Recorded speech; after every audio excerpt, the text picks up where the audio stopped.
Hey guys, welcome back to LB Music. I'm Marty, and today I want to share another free plugin with you. It's one of Tokyo Dawn Labs plugin. It's called the Nova. It's a really great and very neat and intelligent plugin. It's a EQ with a built-in compressor, so it's a parametric EQ where you can also do multiband compression. And it also has a cool feature here that I will talk about in a second. And so let's start here in the upper section here, where you have the different bands and the equalization window. As you can see, we have 4 bands here.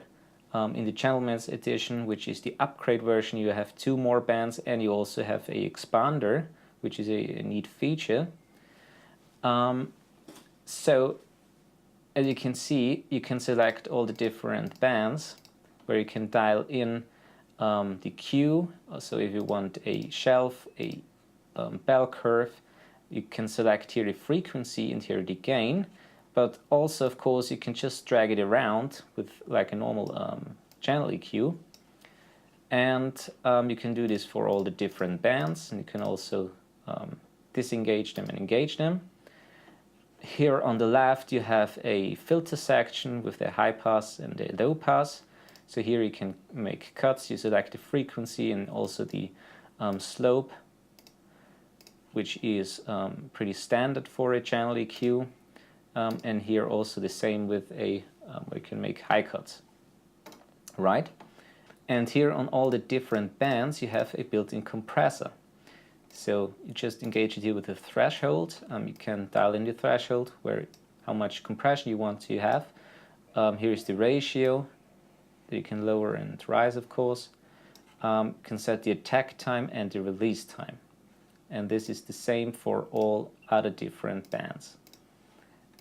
And in the right section here, you have the output gain knob, and you also have a dry mix knob where you can dial in a little bit of the original signal. You can also make it 100%, of course. And here with the EQ gain knob, when you engage it, it is a kind of an automatic loudness compensation. So when you, for example, boost certain frequencies, of course the signal gets a little bit louder, and you think it might sounds better just because it is louder. And this knob here adjusts the input and the output, so you have the same volume. Right? So enough of the talking about the plugin, so let's just step right in and see how it actually sounds. Alright, so play a little bit of the song, and then we're gonna solo the drums, and look what I have done there. All the points I tried to make turned out to be my worst mistakes. Still keeping score even when the game... Alright, now let's just solo the drums here first. And pop up the TDR. As you can see, I have the analyzer in. You can also set it to the output or to off setting. Let's leave it in here so you can see everything. And firstly, as you can see, I have a high pass here. It's around 25. Don't need anything below that here on the drums. The first band, I did a little bit of a boost, around 60, just to make the kick a little bit more pop out. And then I have also a compressor kicking in with a 3:1 ratio, fast attack and a slower release.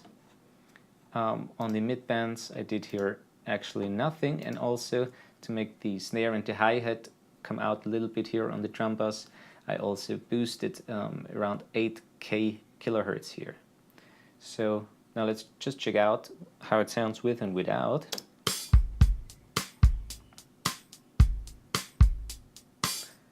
And without.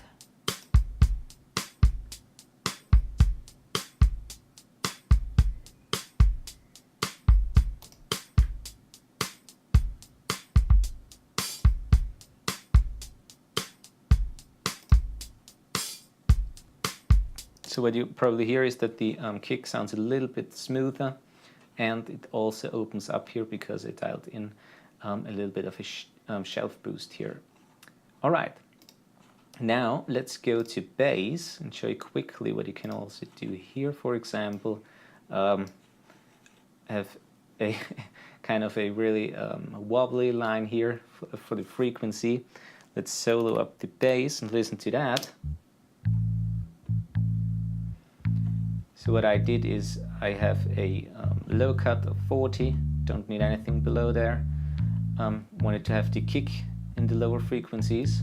I boosted here a little bit of 130 Hertz, and I wanted to get rid of the muddiness, which didn't like here on the bass, which is around 400, and boosted to get kind of the pick noise a little bit more out and a little bit of crispness of the bass, which is around 1.7 kHz there. No compression there. I have it with another plug-in, and I just did some EQ moves there. So let's bypass it and then check it out how it sounds with.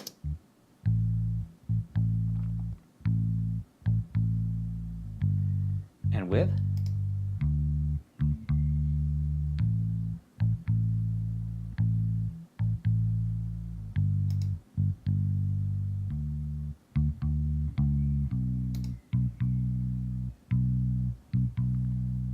All right.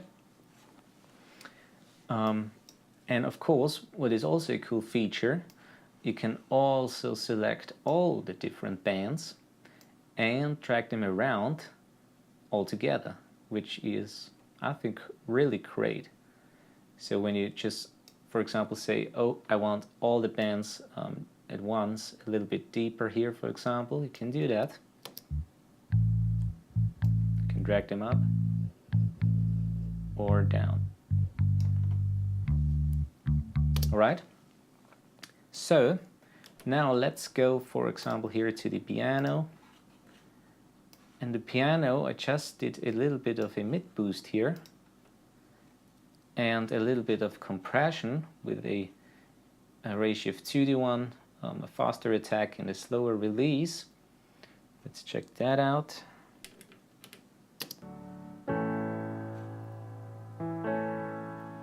Again, also low cut.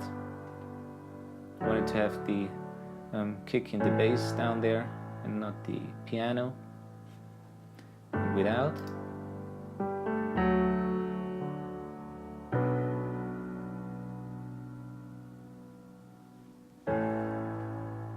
And with. So as you can see, the compressor kicks in here on the loud parts. Again, without.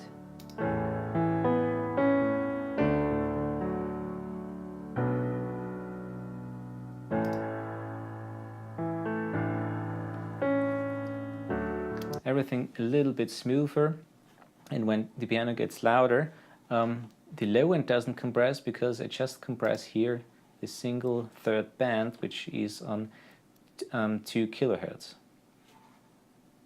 So when it gets louder, it compresses more, right?